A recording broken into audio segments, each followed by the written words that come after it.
l'humour est dans le titre, mais pas nécessairement dans le contenu, parce qu'en fait, je vais partir d'une... involontairement, hein, je n'avais pas prévu qu'une question serait posée ce matin sur cette question, mais je vais partir de la distinction entre la personne et l'individu.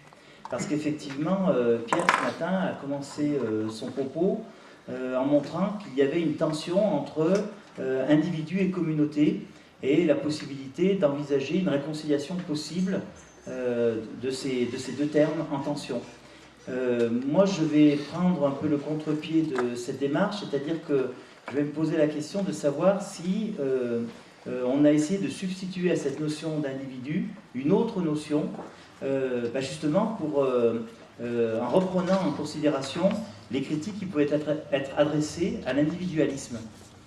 Et mon objectif, alors c'est pour ça qu'il va être peut-être moins humoristique que cela, parce que je pense que je vais aller à l'encontre, j'allais dire, peut-être d'une conception assez dominante, c'est que je vais essayer de vous montrer que nous avons affaire depuis un certain nombre de décennies à un anti-individualisme extrêmement dangereux pour la démocratie. Alors Pierre a montré ce matin qu'il y avait en germe dans la démocratie un individualisme démocratique qui pouvait pourrir de l'intérieur la démocratie. Moi, je veux vous montrer que la démocratie peut être attaquée par une pensée réactionnaire sur la base de l'anti-individualisme. Donc je vais essayer de repérer quels sont les linéaments, les origines de cet anti-individualisme. Je vais donc les décrypter jusqu'à nos jours. Et vous allez voir d'ailleurs que sur le plan de la philosophie politique, ça va m'amener à aborder des questions politiques presque d'actualité. Et vous allez peut-être même reconnaître dans certains débats contemporains, jusqu'aux dernières élections présidentielles, vous allez peut-être reconnaître des reflets finalement politiques de ces enjeux philosophiques. Alors je vais m'appuyer sur trois références essentielles, alors qui ne sont pas des références d'ailleurs, enfin à part une, directement philosophiques. La plus classique et la plus étonnante, enfin, surtout pour ceux qui me connaissent, c'est donc le catéchisme de l'Église catholique, qui est en fait la constitution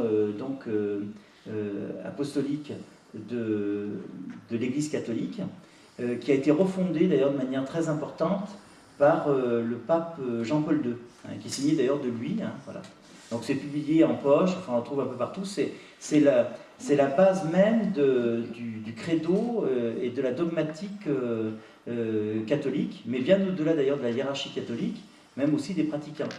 Et puis deuxième référence, ça va être la référence au personnalisme, dont on a un petit peu parlé ce matin dans le débat, et de celui qui a été, non pas le fondateur, mais qui a théorisé d'une manière assez satisfaisante cette doctrine, qui a été très importante dans les années 30-60, et qui aujourd'hui est un peu en perte de vitesse.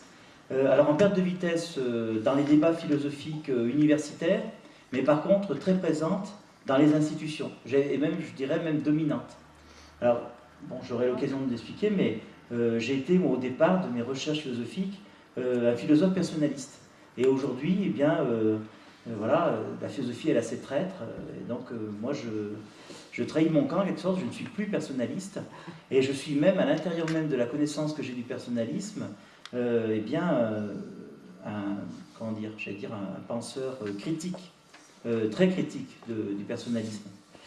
Et puis donc la troisième source est une source politique, alors de deux natures différentes. Alors, vous allez me dire qui n'ont rien à voir. Donc pour l'instant j'en dis pas plus, mais vous verrez que hélas c'est pas tout à fait le cas. Référence politique, donc les discours du maréchal Pétain pendant la période de la Seconde Guerre mondiale. Et puis, d'autre part, de manière totalement indépendante pour l'instant, ce qu'on a appelé la Constitution pour l'Europe, c'est donc que le texte a été soumis au vote, au référendum du 29 mai 2005, donc jetant les bases, or qui aurait pu jeter les bases, puisque, comme vous le savez, le résultat était négatif, de la nouvelle constitution de la communauté européenne. Voilà. Donc voilà mes quatre sources. Alors, je commence d'abord par je vais partir peut-être de considérations plus élémentaires. Vous allez dire, je vais un petit peu, comment dire, ouvrir des portes déjà entrouvertes. Je vais d'abord partir sur des considérations étymologiques et je vais faire une approche comparative entre, d'une part, la notion de personne et la notion d'individu. Alors, partons d'abord donc de l'explication du mot individu.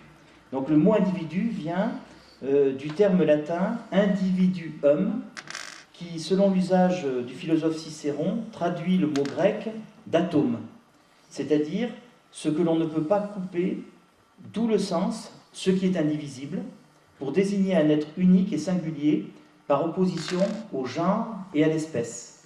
Voilà la définition de l'individu. Alors, peut-être comme élément complémentaire, j'ai trouvé une phrase très intéressante d'un penseur justement personnaliste qui donne cette définition-là. Chaque être, quel qu'il soit, pris en particulier, est appelé, entre guillemets, un individu parce qu'il ne peut souffrir d'être divisé sans cesser d'être lui-même. Voilà. C'est-à-dire que c'est l'individu, donc c'est le socle de finalement ce qu'on pourrait appeler l'être humain, en deçà duquel, eh bien, on ne peut plus considérer qu'il y ait reconnaissance de l'humanité. Alors, d'ailleurs, ce même auteur, là, donc, il s'appelle Planquevent, M. Planquevent, donc j'ai trouvé cet article dans la revue Esprit dans les années, donc c'est le numéro d'Esprit de janvier 1938. Alors, petite précision, qu'est-ce que c'est que cette revue Esprit? C'est la revue qui a été créée par Emmanuel Mounier dans les années 30 et qui est devenue le foyer intellectuel à partir duquel la pensée personnaliste s'est diffusée de manière d'abord nationale et puis internationale. Et encore aujourd'hui, la revue Esprit est une revue très lue et qui existe toujours. Voilà, donc, et qui a une influence certaine. Alors selon donc, Jean Planquevent, la scolastique médiévale a repris l'héritage des Grecs et a donné au terme d'individu son acception moderne. Donc en ce sens, on peut dire que la notion d'individu, qui est d'inspiration gréco-latine, est une invention de la scolastique. Alors ensuite, maintenant, je passe à la notion de personne. Alors, le mot de personne vient du latin persona, qui désigne le masque au théâtre, et qui est en fait la traduction purement et simplement du grec prosopone, qui renvoie à la signification, qui renvoie au rôle qui est attribué en fonction du masque que l'on porte. Vous savez peut-être, c'est un petit détail de la tragédie grecque, c'est que les acteurs dans la tragédie grecque intervenaient souvent masqués.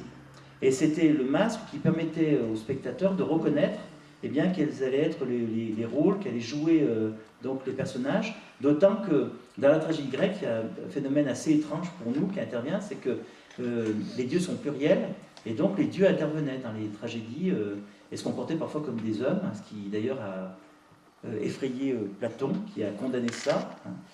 Voilà. Donc en ce sens-là, on peut dire par extension que le mot « personne » désigne des valeurs telles que honneur, dignité, en opposition à la chose, rex. Et c'est d'ailleurs de cette distinction qu'est née la définition moderne de personne. Alors, je précise que cette notion, elle est précisée, théorisée de manière indépassable par le philosophe Kant, puisque Kant définit la personne comme étant un être qui a sa finalité en lui-même, alors que la chose, elle peut être le moyen au profit d'une autre chose. C'est-à-dire qu'en fait, c'est l'idée que seule la personne doit être traitée avec respect, parce que la personne, elle a sa finalité en elle-même, et elle ne peut jamais être traitée comme un moyen. Du moins, c'est un impératif. C'est-à-dire qu'effectivement, si on traite la personne comme une chose, on est dans une position d'indignité, de non-respect de la personne, et donc on est dans l'immoralité. Alors, souvent, ce terme de personne a très tôt eu une connotation religieuse. Alors, pourquoi une connotation religieuse? Ben, tout simplement parce que, comme je vous l'ai dit, c'est la scolastique, la philosophie médiévale, qui a repris, comme beaucoup de choses d'ailleurs, qui a repris l'héritage païen gréco-latin, et qui l'a, bien sûr, aménagé en fonction de ses orientations, des orientations théologiques, disons.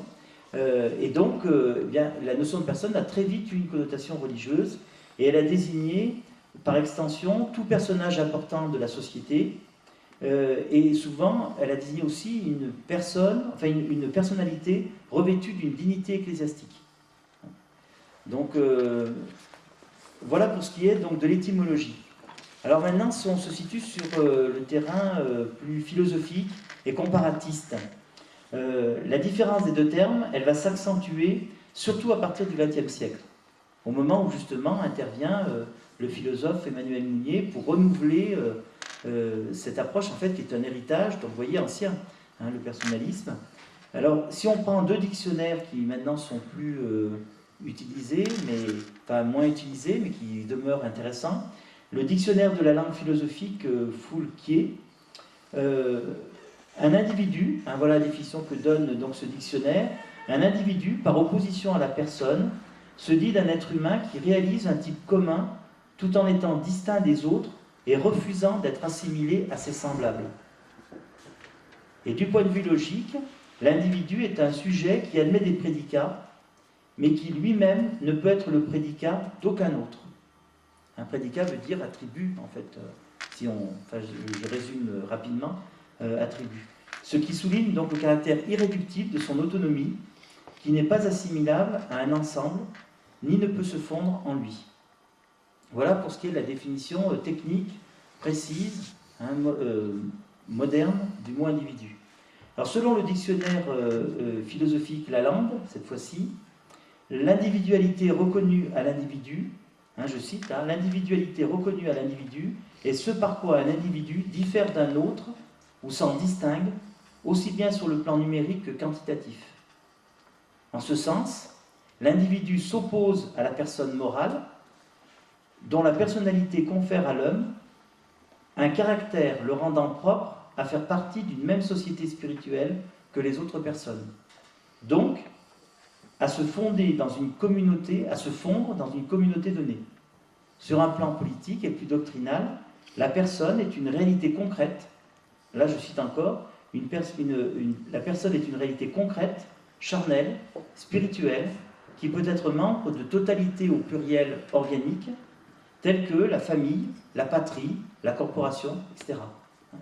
Donc, vous voyez, d'emblée, ce qui fait la différence entre la conception de l'individu comme atome, indivisible, inséparable, etc., c'est sa particularité qui ne peut pas l'assimiler aux autres, alors que ce qui fait la caractéristique de la personne, c'est cette communauté d'appartenance avec les autres êtres qui va lui permettre d'intégrer un groupe, une identité collective.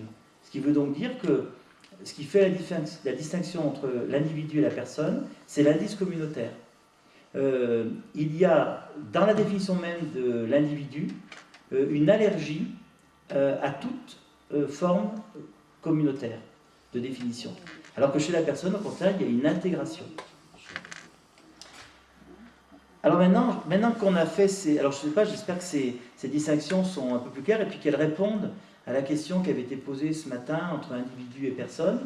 Donc c'est pour ça que c'est complémentaire finalement. Vous voyez, on ajoute un étage de plus.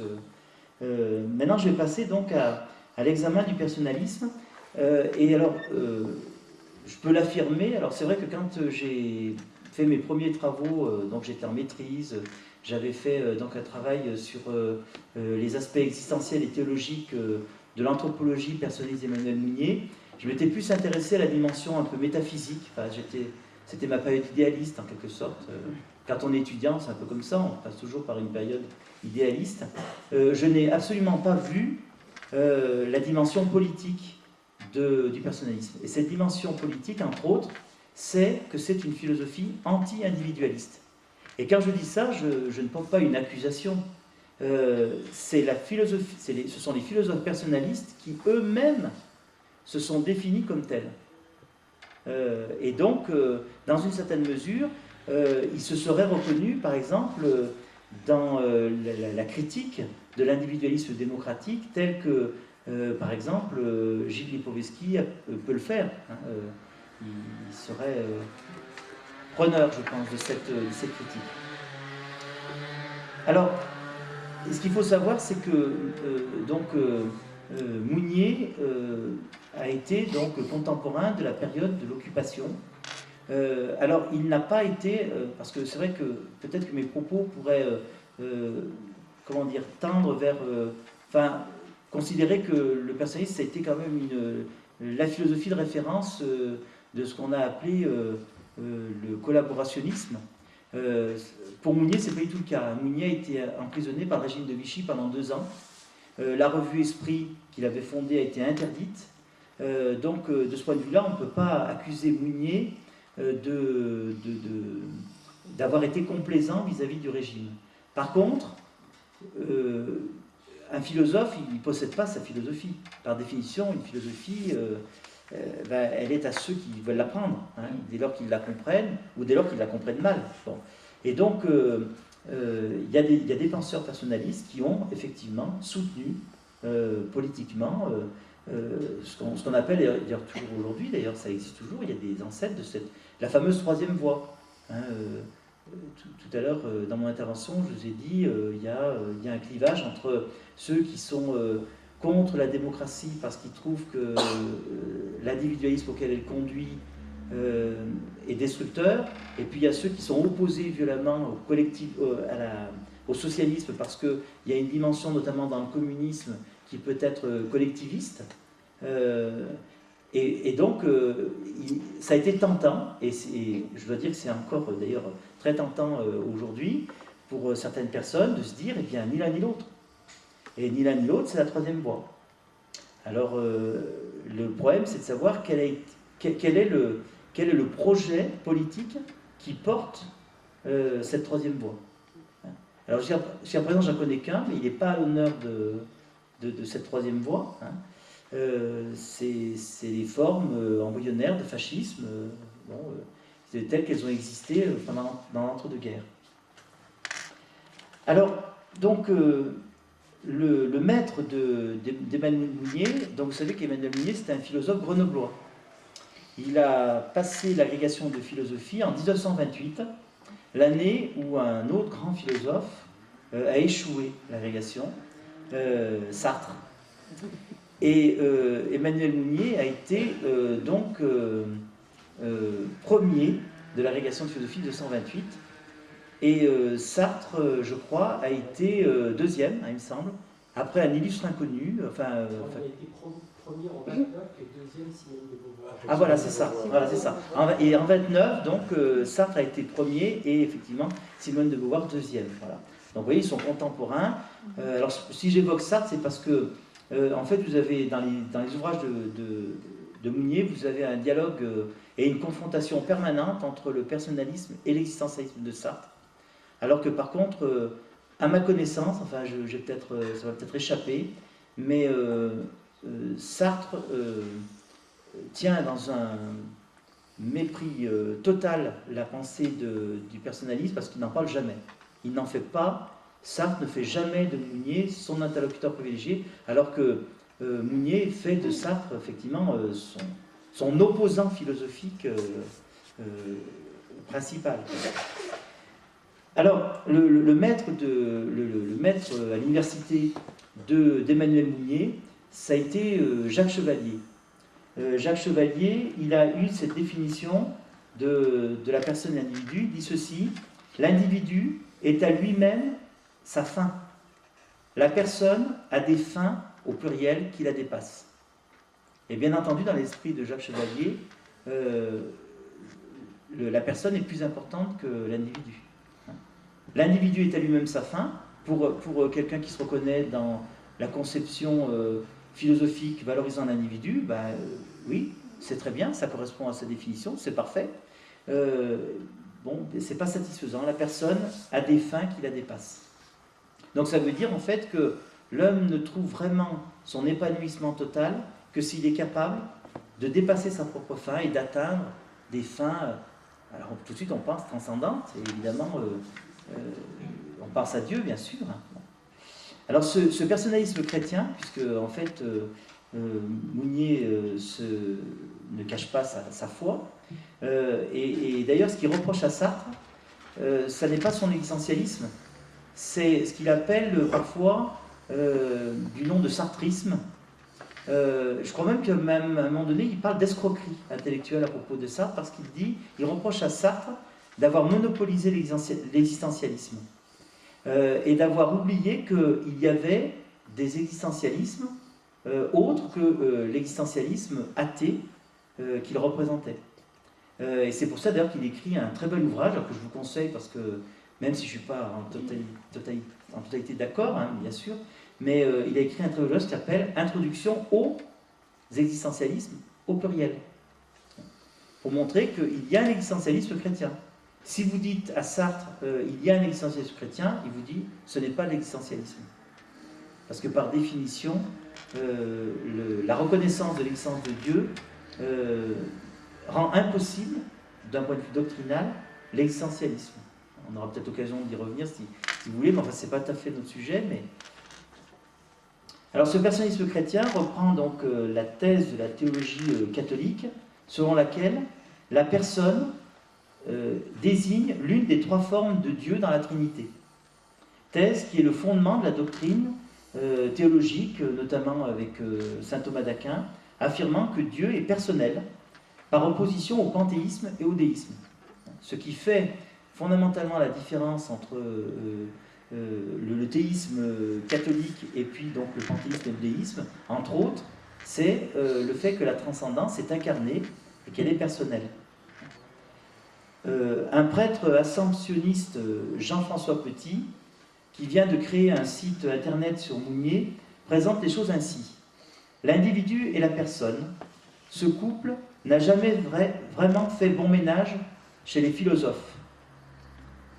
Assurément, ces deux termes ne renvoient pas à la même compréhension du monde contemporain et n'offrent sans doute pas non plus les mêmes façons d'essayer de le transformer. Fin de citation. Et une philosophe personnaliste, Maria Villela-Petit, lors des rencontres de Grenoble les 22 et 23 mars 2002, consacrées à l'actualité de Mounier, dans une intervention intitulée « Emmanuel Mounier, une pensée qui interpelle notre siècle », résume ce clivage à sa manière, et alors de façon très révélatrice. Je vais citer ce passage. « Un bref aperçu de la civilisation contemporaine permet de déceler la permanence, ou plutôt l'aggravation, de l'individualisme dénoncé par Emmanuel Mounier. Ce qu'aujourd'hui on entend souvent par droit, entre guillemets, au pluriel, dans l'expression droit de l'homme, ne dépasse pas la satisfaction des désirs ou des caprices des individus, ou de catégories d'individus. De nos jours, lorsqu'on l'invoque, à tout propos, par homme, entre guillemets, on vise pas plus loin que l'individu enfermé en lui-même, mais illimité en ses particularités psychologiques.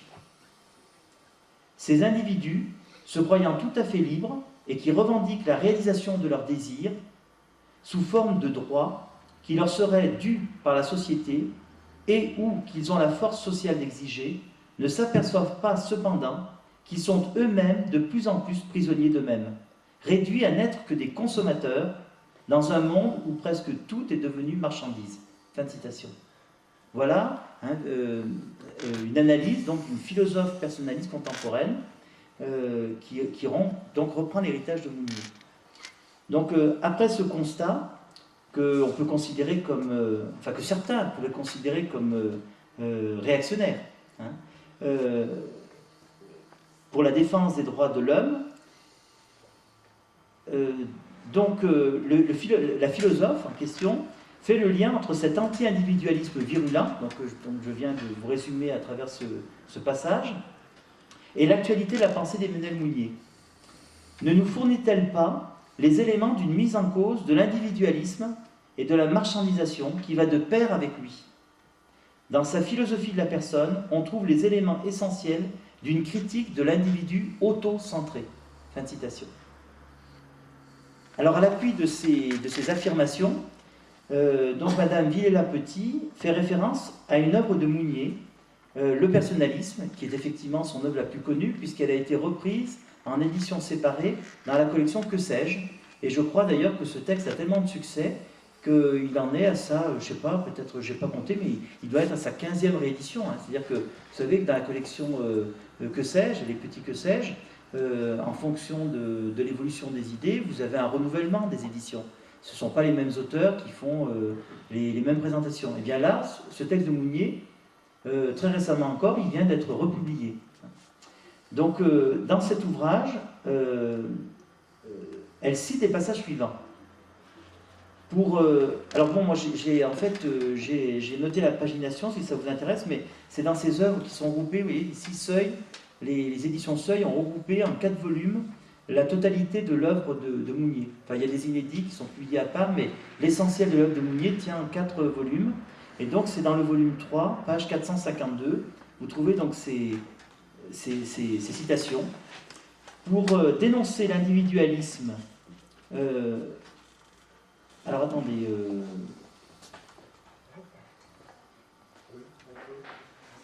je me trompe.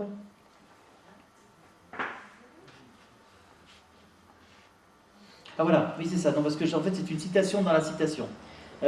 Pour dénoncer l'individualisme que Mounier tenait pour l'antithèse du personnalisme, il écrivait, donc là cette fois-ci ce sont les propos de Mounier, la personne ne croit au sens de croître, du verbe se développer, croître, la personne ne croit qu'en se purifiant incessamment de l'individu qui est en elle. Tout se passe alors comme si n'étant plus occupée de soi, pleine de soi, elle devenait, et alors seulement capable d'autrui, entrant en grâce. Fin de citation. Reprenant les propos de Mounier, pour caractériser l'individu, la philosophe donc cite encore ce passage. Un homme abstrait, sans attache ni communauté naturelle, Dieu souverain au cœur d'une liberté sans direction ni mesure, tournant d'abord vers autrui la méfiance, le calcul, la revendication. Des institutions réduites à assurer le non-empiètement de ces égoïsmes ou leur meilleur rendement par l'association réduite au profit. En accord avec cette charge virulente contre l'individualisme, Jean-François Petit essaie de dégager la modernité et le renouveau de la personne, appelé à remplacer cette notion ONI, en signalant que le Comité national d'éthique a contribué à valoriser la personne. C'est en réalité, alors c'est son commentaire, c'est en réalité le christianisme, plus exactement la théologie trinitaire, qui lui a donné toute sa densité. Et il a cette affirmation, l'individu, qui va jusqu'au bout de la recherche de lui-même, débouche sur l'idée de personne. La transfiguration de l'individu en personne. L'absolu de la personne, en garantissant l'intégrité physique, morale et spirituelle de l'homme, protège de tous les totalitarismes politiques. Fin de citation. Donc cette critique de l'anti-individualisme va de pair chez Mounier avec une critique radicale du rationalisme dans sa double articulation philosophique, du moins les deux principales, l'idéalisme d'une part et le matérialisme. Alors citation de Mounier, en termes plus généraux, on pourrait caractériser cette pensée, donc il s'agit bien sûr du personnalisme, comme une réaction de la philosophie de l'homme contre l'excès de la philosophie des idées et de la philosophie des choses. Philosophie des idées, c'est l'idéalisme, philosophie des choses, c'est le matérialisme. Dans les années 1931-39, Emmanuel Mounier développe des propos inquiétants dans lesquels la condamnation de l'individualisme le porte à rejeter l'héritage des droits de l'homme et à travers ce refus, la philosophie des Lumières et la Révolution française. Alors là, je prends quelques citations extraites de L'anarchie et personnalisme, hein, c'est l'œuvre 1, cette fois-ci, enfin le tome 1. Le fascisme n'est qu'un individualisme à forte échelle, on n'en sort qu'avec la personne, laquelle ne s'affirme qu'en s'unissant. Citation cette fois-ci de la revue personnaliste et communautaire, œuvre 1, l'homme moyen d'Occident a été façonné par l'individualisme renaissant, et il l'a été pendant 4 siècles autour d'une métaphysique, d'une morale, d'une pratique de la revendication. Ce n'est plus un service dans un ensemble, un centre de fécondité et de dons, mais un foyer de hargne. Humanisme, point d'interrogation, cet humanisme revendicateur, donc il s'agit bien de l'individualisme, cet humanisme revendicateur n'est qu'un déguisement civilisé de l'instinct de puissance. Il y a toute une psychanalyse à faire de cet individualisme dont le langage sublimé en termes de liberté, d'autonomie, de tolérance a couvert le règne brutal des concurrences et des coups de force. Fin de citation. Autre citation, mon individu, donc là il donne sa définition de l'individu, mon individu, c'est l'amour incestueux de mes singularités, la forteresse de sécurité et d'égoïsme que j'érige tout autour de moi pour en assurer la sécurité. C'est enfin l'agressivité capricieuse ou hautaine dont je l'ai armé, la revendication érigée en mode existentiel de la conscience de soi et la consécration juridique et métaphysique à la fois qui lui ont donné en Occident la Déclaration des droits de l'homme et le Code Napoléon. Vous voyez, ce sont des charges virulentes. Et commentant cette dernière affirmation, Mounier écrit, donc c'est dans une petite note, par rapport à la citation que je viens de vous lire là, nous ne méconnaissons pas l'apport positif, incontestable de la Révolution française et la libération qu'elle représente. Ouf. Nous disons seulement que dans sa formule, un mal radical est lié à ses heureux effets. Fin de citation. Mais cette nuance ne résiste pas longtemps aux multiples jugements radicaux qu'on retrouve au détour de nombreuses pages, comme celui-ci, je pourrais vous en citer des centaines, mais celui-ci, entre autres, l'individualisme a proclamé la suffisance du citoyen revendicateur, refusé le mystère et l'appel des présences spirituelles. Le capitalisme est survenu à se déclasser. Fin de citation. Donc, vous voyez, c'est clair, le personnalisme est un anti-individualisme. Alors que souvent, on a tendance à rapprocher les deux termes. Personne-individu, c'est pareil. En fait, ça n'est pas du tout. Il y a une différence fondamentale.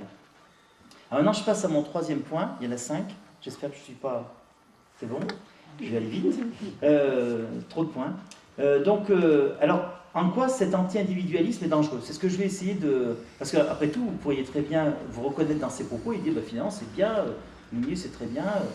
Alors, en quoi j'estime que c'est dangereux? Alors, je vais d'abord remonter à faire un peu d'histoire. Je vais remonter à l'affaire Dreyfus. Alors, ce procès de l'individualisme, au nom de la personne et de la communauté plus englobante des personnes, n'est pas neutre, surtout à l'époque, dans le contexte historique qui précède la défaite de la France en 1940 et la montée du capitalisme politique de l'État français engagé dans la collaboration. Mais il n'est pas neutre non plus parce qu'il survient dans l'affaire Dreyfus, parce qu'il survient après l'affaire Dreyfus, où la question justement de l'individualisme des intellectuels a été au cœur de la polémique déclenchée par les anti-dreyfusards contre la République et la philosophie des Lumières. Alors ça, c'est un aspect méconnu que j'ai découvert par hasard en tombant sur un texte oublié de Durkheim. C'était une polémique, après j'ai pu vérifier, c'est une polémique qui a été vraiment très très importante. Mais elle a concerné les élites, parce que vous savez que les dreyfusards et les anti-dreyfusards, d'abord il y en a dans toutes les familles, donc on en a dans nos ancêtres, et ils étaient de tous les bords, de tous les milieux. Il y a eu effectivement dans la population, mais aussi dans les élites, ce débat frontal qui a traversé toute la société. Le 15 mars 1898, dans un article paru dans la Revue des Deux Mondes, un nommé Ferdinand Brunetière s'en prend violemment aux intellectuels qui sont à l'origine d'un manifeste publié dans l'Aurore le 14 janvier 1898 pour appuyer le célèbre J'accuse de Zola. Brunetière est un critique littéraire connu et un antisémite militant et forcené à la manière de Drummond. Dans son article, il attaque avec virulence la prétention des intellectuels à remettre en cause la chose jugée par les autorités compétentes au nom d'une vérité et d'une justice fondée sur la raison et placée en principe supérieur au-dessus de la vérité judiciaire. Brunetière considère que la méthode scientifique et critique dont les intellectuels se réclament n'est en aucun cas applicable aux questions, je cite, qui intéressent la morale humaine, la vie des nations et les intérêts de la société. Fin de citation. Pour lui, le respect de la vérité et de l'esprit scientifique, revendiqués par les intellectuels au nom de la raison universelle, ne sont que des mots derrière lesquels se dissimule, citation, la grande maladie du temps présent, l'individualisme. Fin de citation. Et la grande maladie du temps présent, l'individualisme. Barrès, je ne sais pas la peine de le présenter, Barrès reprendra en 1902 cette critique à son compte dans son ouvrage « Scène et doctrine du nationalisme ». Alors, Émile Durkheim, c'est un disciple d'Auguste Comte et c'est le fondateur, c'est le philosophe qui est fondateur d'une science nouvelle à l'époque, mais qui va devenir très importante, la sociologie, qu'on appelle aussi en Allemagne, d'ailleurs, la philosophie sociale, parfois la philosophie de la connaissance, qui n'a pas la même appellation que chez nous. Donc Émile Durkheim décide de répondre à cet article pour défendre l'individualisme démocratique hérité des Lumières, en publiant en 1898, dans la revue Bleue, un texte sous le titre « L'individualisme et les intellectuels ». Et donc c'est ce fameux texte que j'ai découvert par hasard en feuilletant, vous savez, ces livres qui sont publiés, je crois, chez Mille et Nuits, là, vous savez, les livres à 1 euro, 2 euros, là, qui sont très bon marché. Et donc il y a ce fameux texte, là, qui est un bijou. Donc Sophie Yankelevitch résume très bien les termes de ce débat. Donc Sophie Yankelevitch, c'est la personne qui préface, enfin qui annote ce petit texte, justement, de Durkheim.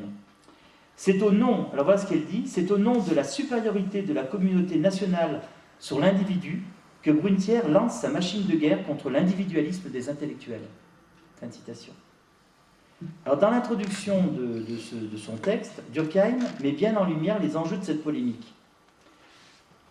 Je cite Durkheim, « La question qui, depuis 6 mois, divise si douloureusement le pays. » Alors, la question, c'est bien sûr l'affaire Dreyfus. Est en train de se transformer. Simple question de fait à l'origine, elle s'est peu à peu généralisée. L'intervention récente d'un littérateur connu, donc il s'agit de Brunetière, a beaucoup aidé à ce résultat. Au lieu de reprendre à nouveau la discussion des faits, on a voulu d'un bond s'élever jusqu'au principe. C'est à l'état d'esprit des intellectuels, entre guillemets, aux idées fondamentales dont ils se réclament, et non plus aux détails de l'argumentation qu'on s'est attaqué. S'ils refusent obstinément d'incliner leur logique devant la parole d'un général d'armée, c'est décidément qu'ils s'arrogent le droit de juger par eux-mêmes de la question. Vous vous rendez compte ? Ils prétendent reprendre la parole du chef. C'est qu'ils mettent leur raison au-dessus de l'autorité. C'est que les droits de l'individu leur paraissent imprescriptibles. C'est donc leur individualisme qui a déterminé leur schisme. Vous voyez, donc là, Durkheim reprend les accusations qu'on adresse aux intellectuels qui soutiennent la cause de Dreyfus. Mais alors, a-t-on dit, si l'on veut ramener la paix dans les esprits et prévenir le retour de semblables discordes, c'est cet individualisme qu'il faut prendre corps à corps. Il faut tarir une fois pour toutes cette inépuisable source de division intestine. Et une véritable croisade a commencé contre ce fléau public, contre, alors là, il reprend une citation de l'époque, cette grande maladie du temps présent. Et vous reconnaissez là la prose que je vais indiquer de Brunetière. Et il conclut ce passage, nous acceptons volontiers le débat dans ces termes. Donc en fait, Durkheim, c'est clair, il va défendre l'individualisme contre cet anti-individualisme là. Alors la critique personnaliste de l'individualisme se situe donc dans une filiation qui va trouver son prolongement dans l'idéologie politique de la révolution nationale du régime de Vichy. Alors là, je précise bien, hein, parce que quand même j'ai travaillé sur Emmanuel Mounier de nombreuses années, donc je veux bien assumer la peau d'un traître, mais pas d'être quand même de mordre la main de celui qui m'a nourri. Il ne s'agit pas d'une accusation, je ne dis pas que Mounier a eu cette dérive-là, mais simplement je constate que sa pensée s'inscrit dans une filiation, dans cette filiation-là. Qu'on soit personnaliste ou pas, bon, on est obligé de le constater. Même si, évidemment, s'il y avait un philosophe personnaliste non traître dans la salle, il ne serait pas du tout d'accord. Donc, en lisant les appels, les discours et les messages du maréchal Pétain, donc vous voyez, j'ai de saines lectures, pendant la période noire de l'occupation nazie et de la collaboration, on est frappé par la convergence des idées de l'époque qui se focalise sur la dénonciation conjointe de l'individualisme, de l'esprit de revendication, et bien sûr, le mot qu'il ne faut pas prononcer, plus prononcer, et de la lutte des classes. Alors, je pars de cette condition, donc je détaille un petit peu cela. Dans le cadre de ce qu'il appelle le programme de la France nouvelle, le maréchal énonce dès 1940 ce qu'il appelle les principes de la communauté. Alors je pense que pour ceux qui ont peut-être connu, même en tant qu'enfant, cette période-là, ça a été, si vous voulez, le catéchisme de... À cette époque-là, je crois qu'il s'appelait citoyen.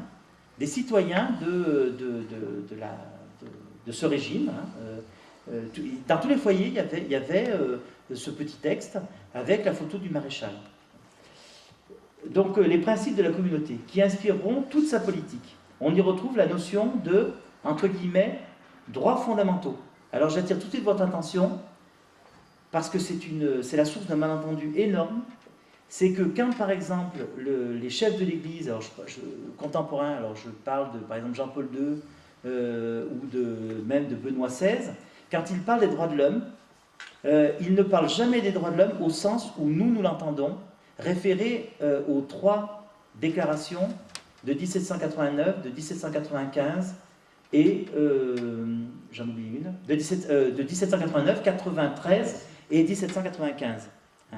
Celle de 1795 d'ailleurs étant, comme elle vient après la période de la terreur, elle s'intitule d'ailleurs « Déclaration des droits de l'homme et des droits et des devoirs de l'homme et du citoyen ». Il est rajouté « et des devoirs », parce qu'on considérait qu'il y avait une dérive pendant la terreur qui avait fait que on avait oublié les devoirs et que ça avait peut-être conduit à des excès qu'il fallait corriger. Je rappelle d'ailleurs que c'est en 1795, donc au moment où donc il y a la réaction thermidorienne, que la première loi de séparation des églises et de l'État intervient. En 1905, elle intervient, c'est la 3e fois. Il y a eu 3 séparations des églises et de l'État. 1905, c'est la 3e. On oublie, on pense que c'est la première. En fait, c'est 1795. Alors, donc les droits fondamentaux, ça ne désigne pas les droits de l'homme. Donc quand les papes disent nous prenons position au nom des droits de l'homme, ce qu'ils entendent par là, ce sont les droits fondamentaux de la personne humaine, mais jamais les droits de l'homme. D'ailleurs, il faut savoir, et j'y reviendrai, que les droits de l'homme sont condamnés officiellement au nom du dogme de l'infaillibilité pontificale par l'Église catholique. Et les papes ne reviennent pas là-dessus. Aucun, même Jean-Paul II, dont on a dit que c'était le pape des droits de l'homme. Donc, alors voilà le principe 5. Principe 5 de ce texte fondamental du maréchal Pétain. L'homme tient de la nature ses droits fondamentaux. L'homme tient de la nature, pas de la société politique, pas d'un contrat social, de la nature. L'homme tient de la nature ses droits fondamentaux, mais ils ne lui sont garantis que par les communautés qui l'entourent. 2 points, la famille qui l'élève, la profession qui le nourrit, la nation qui le protège. Vous avez reconnu, c'est travail, famille, patrie. Quand Pétain évoque les droits fondamentaux, il renoue avec la tradition catholique ancestrale, antérieure à la Grande Révolution. Selon un commentateur avisé, Gabriel Louis Jarret, qui est un universitaire de l'époque, qui a accepté de préfacer donc, un ouvrage de Pétain qui s'intitule « Paroles aux Français ».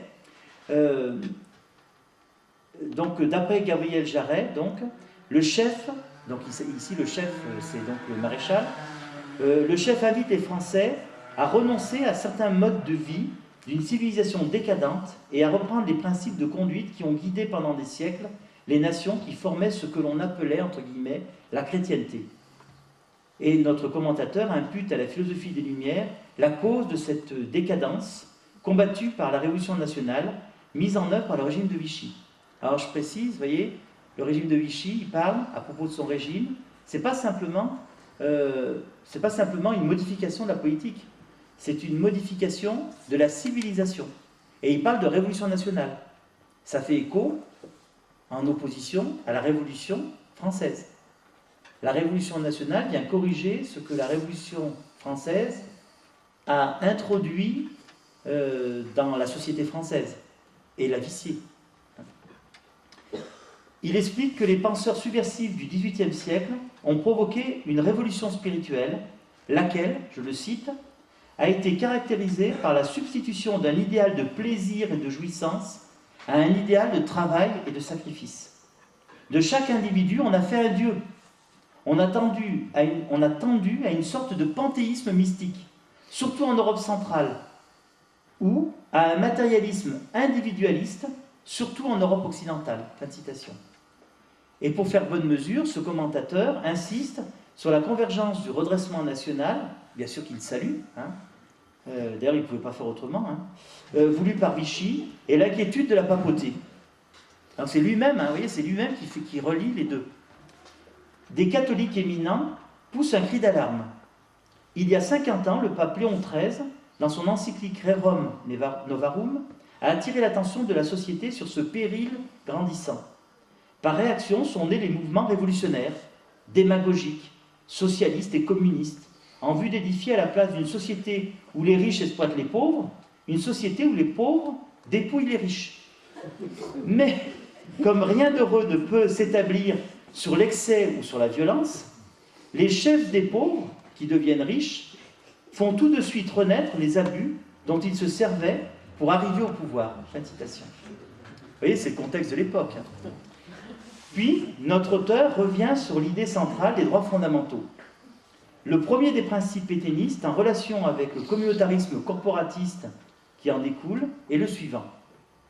Par une pente naturelle, la révolution spirituelle, engendrée par les idées répandues depuis le commencement du XVIIIe siècle, a amené le triomphe du panthéisme et du matérialisme, au mépris des droits primordiaux de la personne humaine. C'est le triomphe du culte de la nature sur les principes de la vie chrétienne. Depuis 2 siècles, la lutte se poursuit entre ceux qui, croyant à la bonté naturelle des hommes, défient les forces de la nature, et ceux qui, luttant contre les mauvais penchants de l'homme, veulent les dominer en les soumettant à la loi chrétienne. Fin de citation. Et dans la même période historique, on pouvait en effet noter que la terminologie spécifique adoptée par l'Église ne prend jamais en compte le vocable des droits de l'homme. Dans son célèbre message de Noël en 1942, c'est sous l'expression exclusive de droits fondamentaux, ou alors, parfois, on préfère l'expression droit de la personne humaine, que Pie XII élabore à la suite de Léon XIII, ce que les commentateurs appellent la doctrine sociale de l'Église. Alors, bien sûr, il y a une continuité. Alors peut-être que, je vais peut-être essayer d'abréger, non, peut-être je suis obligé de passer par là. Donc maintenant, je fais le lien avec la source d'aspiration politique. Alors c'est là mon lien le plus audacieux. C'est que je fais le lien avec ce qu'on a appelé, de manière très révélatrice, la communauté européenne. Et notamment, vous savez que la communauté européenne, elle reprend, ou elle dit reprendre l'héritage des droits de l'homme sous l'intitulé de ce qui est appelé une charte européenne des droits fondamentaux. Alors vous voyez, je vous attire votre attention, charte européenne des droits fondamentaux. C'est donc l'expression catholique qui est reprise et pas l'expression laïque héritée de la Révolution française. On constate d'ailleurs que cette dernière, dans ses 53 articles, ne fait jamais référence à aucune des 3 déclarations des droits de l'homme de la période révolutionnaire et qu'elle substitue systématiquement à la notion d'individu la notion obsessionnelle de personne, employée très, 37 fois dans le texte, en seulement 15 pages. Dans son préambule de la charte, on peut lire, donc citation de cette charte, « Consciente de son patrimoine spirituel et moral, l'Union, donc il s'agit de l'Union européenne, place la personne au cœur de son action en instituant la citoyenneté de l'Union. La présente charte réaffirme, dans le respect du principe de subsidiarité, les droits. La jouissance de ces droits entraîne des responsabilités et des devoirs tant à l'égard d'autrui qu'à l'égard de la communauté humaine. » Fin de citation. Et donc, intégré à la Constitution européenne, ce préambule fait écho au traité constitutionnel qui indique que, citation, alors ça fait beaucoup couler d'encre, hein, cette phrase, « S'inspirant des héritages culturels, religieux et humanistes, l'Europe offre au peuple de l'Europe les meilleures chances de poursuivre la grande aventure qui en fait un espace privilégié de l'espérance humaine. » Fin de citation. On retrouve donc dans cette profession de foi européenne, parce que c'en est une quand même, hein, tous les ingrédients de la foi, alors cette fois-ci avec un F majuscule, tels qu'ils sont exposés dans la Constitution apostolique Fidei Depositum, publiée par Jean-Paul II le 11 octobre 1992, plus connu sous le nom de Catéchisme universel de l'Église catholique. C'est cet ouvrage que j'ai amené là.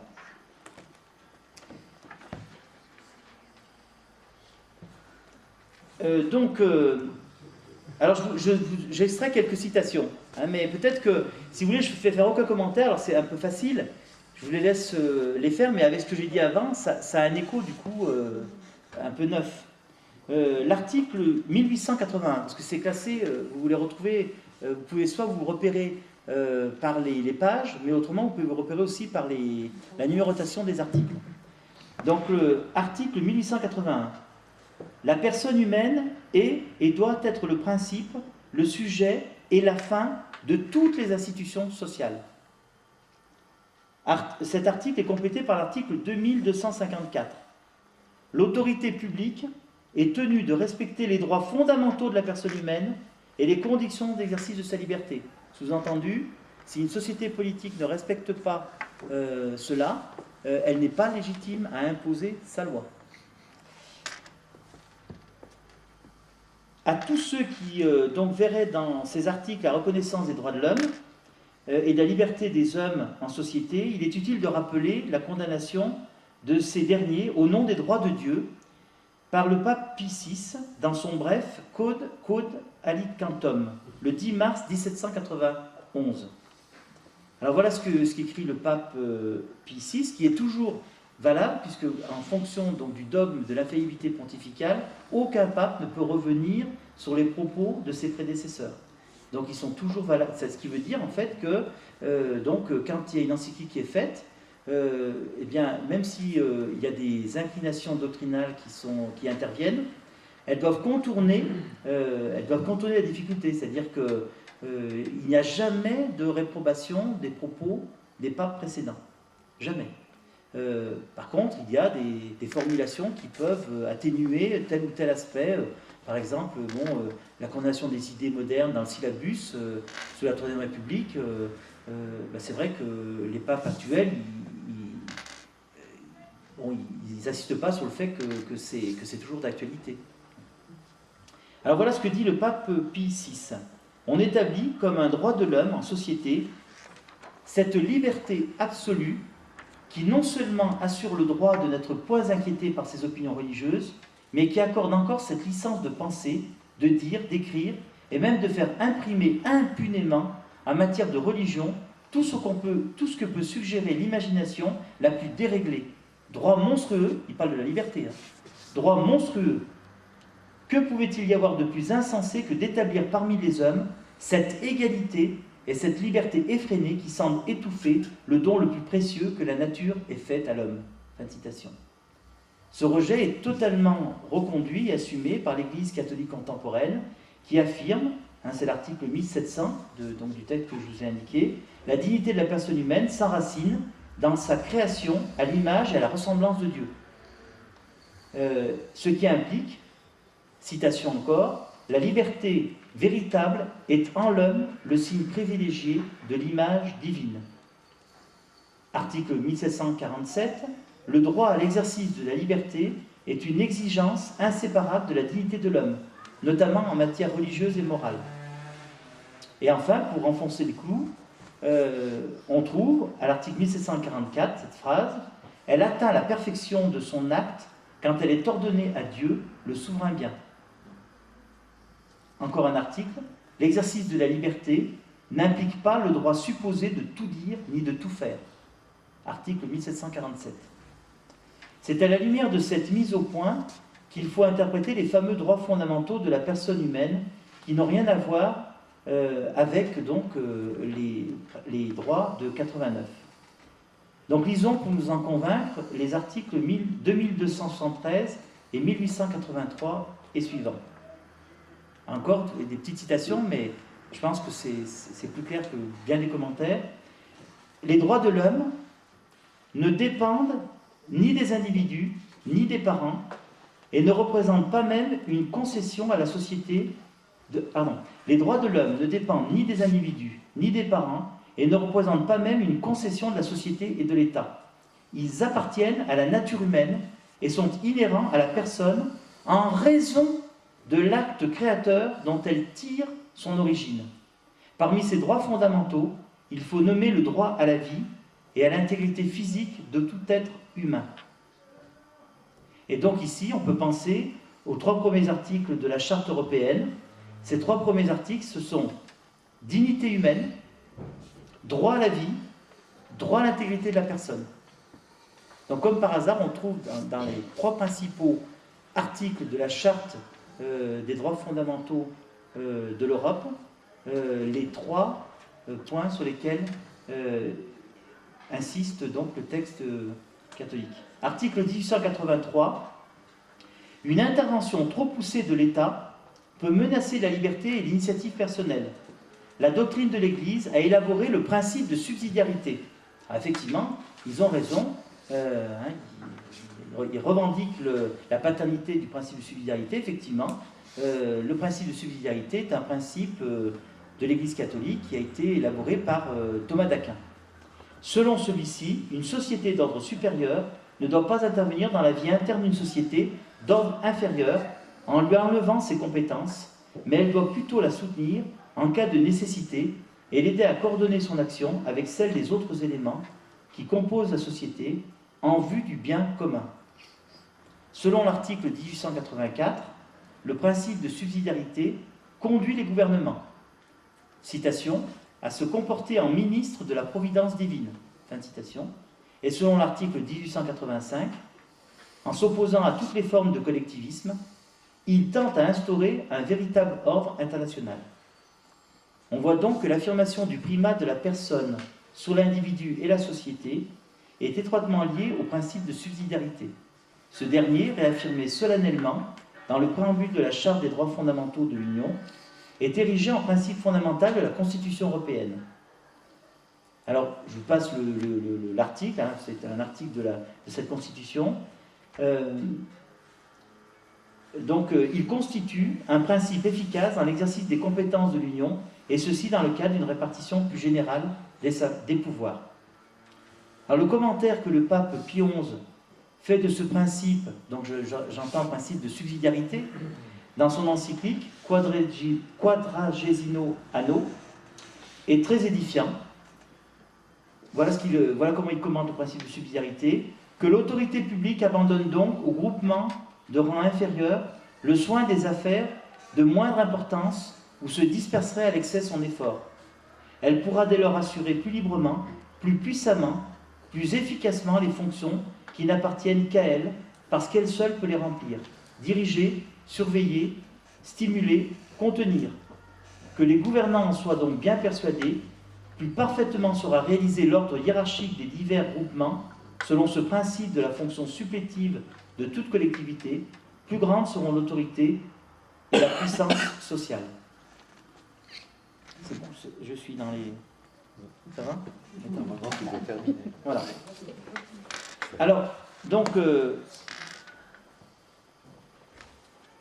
je vais peut-être passer sur l'élément technique de la subsidiarité, on y reviendra peut-être.